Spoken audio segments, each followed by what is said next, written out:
Shabbat Shalom. We know that the Khatan Makalla for 1 year, the Khatan is the king for 1 year and he rules. And because he's from Israel and he doesn't speak Farsi, so today I'm going to speak English so everybody could benefit from it. And I wanted to say Mazal Tov to Parkavan family, to Minu family, to Mizrahi family. Today is a special day. We have so many things going on at the same time. We have Simcha, we have memorial of Bakhshi family, we have the memorial of Ghiam family, my brother Mordechai ben Abraham.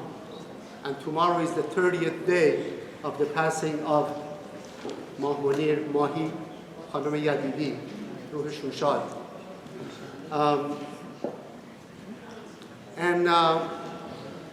The section of the Torah that we read today is Behaalotkha. This section of the Torah, this parasha, is read all over the world. This Shabbat, all the synagogues in the world, they read this section of the Torah. Why? We read it because it was assigned so many years ago by the Megubalim? No. We know that from the day one of creation, God decided that this section of the Torah be read in all the synagogues in the world because there is a certain energy, certain lights that emanates from this reading that the whole world needs. What do we need? What is it that every human being needs this Shabbat? What the world needs?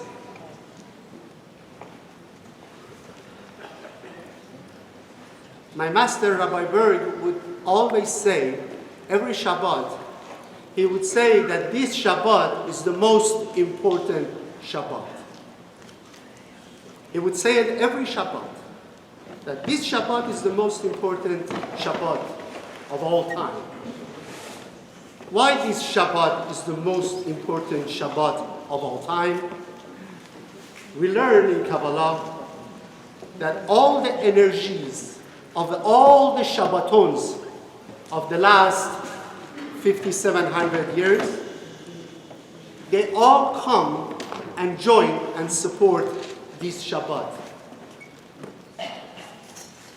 It's important to understand that the power of every Shabbat, as time goes on, every Shabbat becomes more powerful. The essence of all the Shabbatons from the day of creation comes and injects and supports all the light that they created, that they manifested, and they bring it to this Shabbat. So what is so special about Parashat Behaalotkha? It's an amazing parasha. It has 136 verses, which by itself has a meaning. Today I'm going to talk lots of Kabbalah. It might be a little bit technical, but I have to do it because Rabbi Shimon Bar Yochai, in this week's parasha in the Zohar, emphasized the importance of Kabbalah. The parasha, it starts with lighting a menorah by Aharon, Kohen Gadol. We all know what the candelabra, the menorah, represents. It represents Or Hasidim, all the light. We know what Aharon represents, Kohen Gadol. Then the Torah continues with the blessing of the Levi's family. And it goes on. It goes into the details of the Levi's family. It mentions some of the heroes that we have. Nachshon ben Aminadav, someone who represents absolute certainty, absolute emunah, that leads the camp of Bnei Israel. Then, when we get to the 6th Aliyah, there is a phenomenon in the Torah. There are 2 verses contains of 85 letters that it looks like it's into parentheses. There are two noons, two inverted letter noon. One at the beginning of these two verses and one at the end of these two verses. Something quite unusual in Sefer Torah. It's like Torah wants to tell us there is something special here. It's a very famous verse that starts by Vayihi ben Sion Aaron. It's the time when they put when the original tablets, the original tablet that the light force of God created, and it was broken, they put it in this ark. And every time that Bnei Israel wanted to move from one location to the next location, they would raise these tablets in the ark and they would recite these two verses.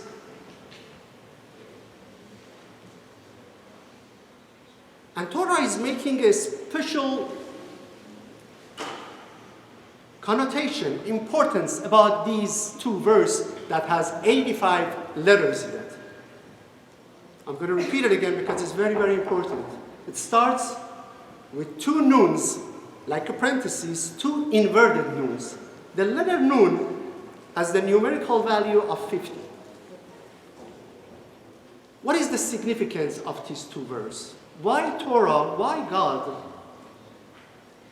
put these 285 verses in such a shape in this week's parasha?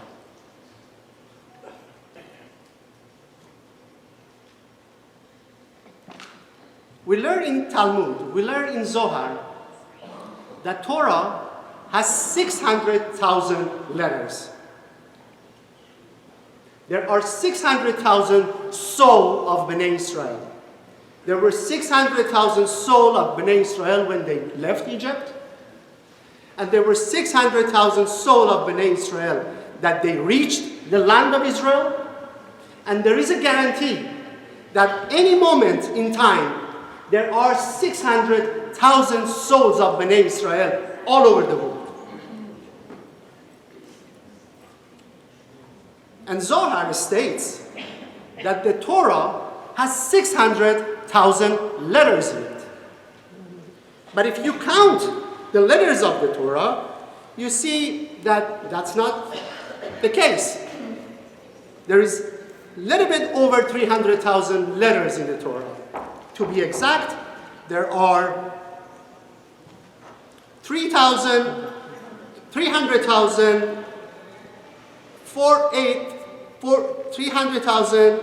and 805 letters.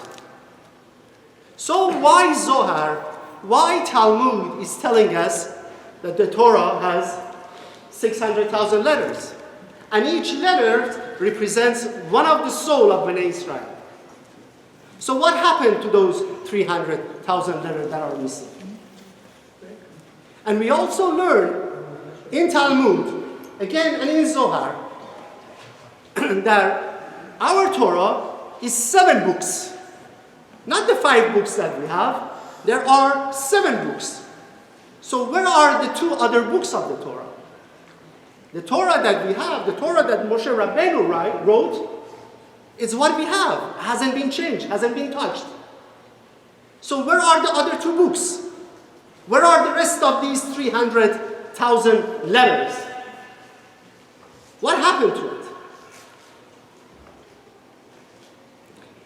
And if you study Genesis, if you study Bereshit, you see that God gave Adam a book, the original Torah, which had the light force, what we call Or Hagonos, the concealed light.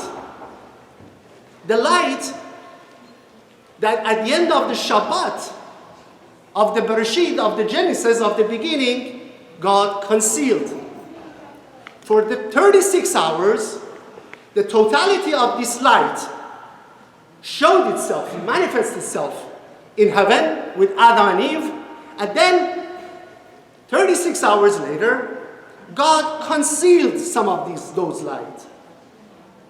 He kept it like a saving situation. Why? In a nutshell, because we don't have too much time, and I know I'm making some of you guys a little bit confused. I know it's technical, but it's important to be mentioned. The Zohar explains, all the Kabbalists explains, that these two verses that has 85 letters in it, that they are written in this unusual form of two inverted noons, contains all the remaining letters of the Torah that is concealed. So today we get the taste of the light force that is concealed. So in reality, this Shabbat contains all the light of the Torah, everything, all the light that was created in heaven, all the light before the scene of Adam and Eve, all of it. They say when God created the first tablets, the two first tablets, the original tablet contains all the light force, all the 600,000 letters that were inside those two tablets. And when Moshe dropped those tablets, the letter flew out of the tablets. And those are the concealed letters that they've been immersed into these 85 letters that they are in this parasha. I hope it's clear. But what we need to understand is that this Shabbat, the only Shabbat of the year, the Shabbat of Behaalotkha, is the Shabbat that contains the totality of the life force. It doesn't get any better than this. So thank you for Khatana Kalla. Thank you for Khanavadeh Bakhshi. Thank you for Mordechai that brought all of us here. Thank you for Khanavadeh Yadidi. Because we're all here to benefit something extraordinary. Something extraordinary, something unique that it doesn't happen any other time. But then Torah doesn't finish here. The parasha doesn't finish here. It finished on a very special, unusual story. We know that Moshe has a brother, Aharon, and has a sister, Miriam. They were both prophets. They were both very, very high level of consciousness. But then it says in this parasha, at the end of the parasha, it says that Aharon and Miriam, they talk Lashon Hara against Moshe. They talk negative about his wife. They claim why Moshe thinks he's the only prophet. We're prophet as well. And it's quite strange that Aharon, Miriam, would say such things about their brother. Seems like a story. And then all of a sudden, immediately, God becomes upset. He calls Moshe, Aharon, and Miriam and asks them to come in front of the tent of the meeting, in front of Kodesh Kodeshim.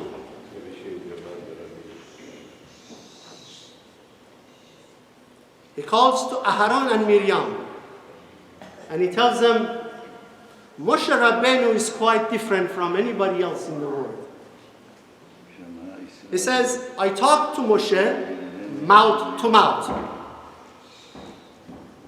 Mouth to mouth. What do you mean mouth to mouth? When someone speaks, we usually hear.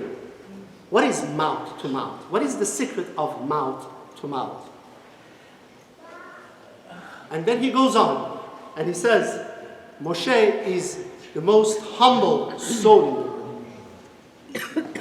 And then he says something even more extraordinary. God says that Moshe sees the world like I see the world. And that's why he's so special. Moshe sees what the light force of God sees the world.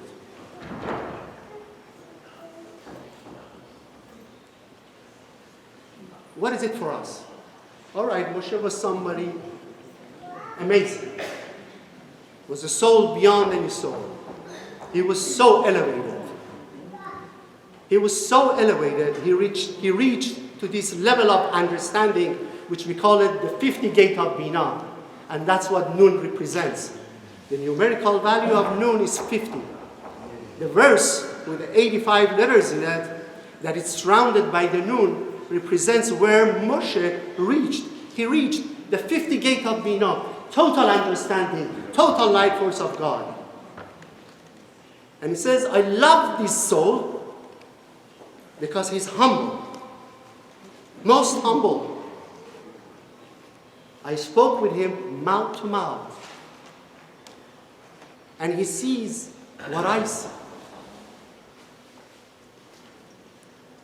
This Shabbat is not about Moshe. This Shabbat is not about Aharon. This Shabbat is not about what Miriam did. This Shabbat is not about the story.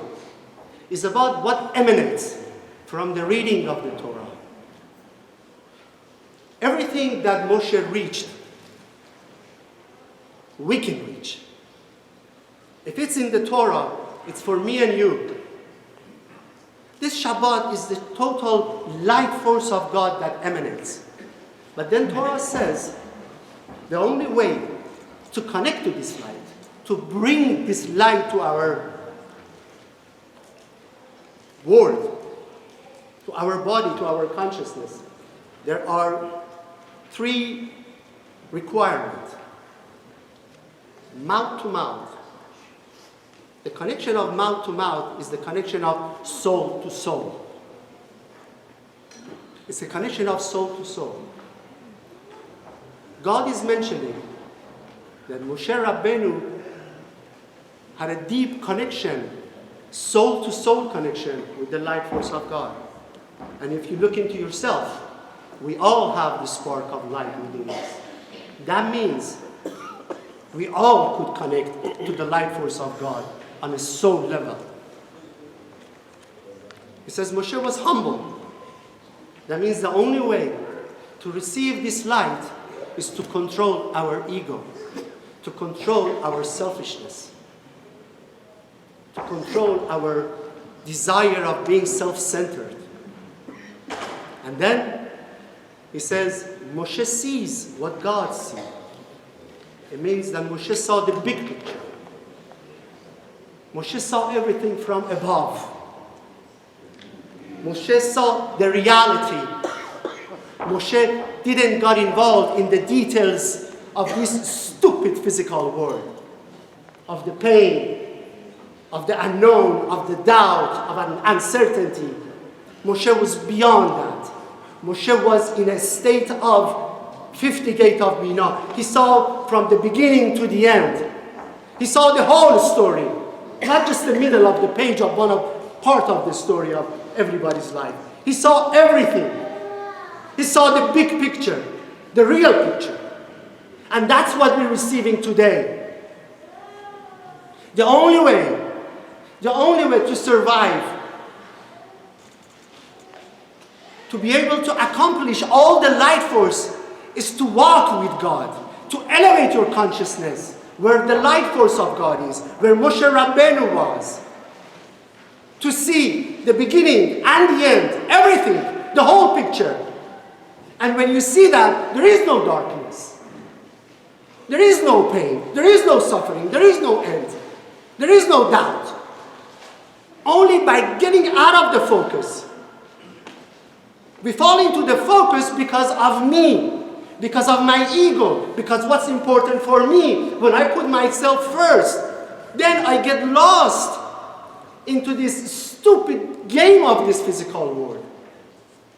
Then we have doubt, we're afraid. We cry for no reason. We complain for no reason.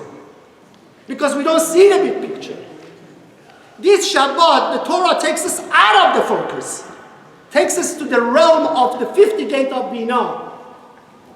Where you see the whole thing and you understand what are you here for. You understand your responsibility. You understand what your soul is all about. You see the potential of your soul. Only this Shabbat.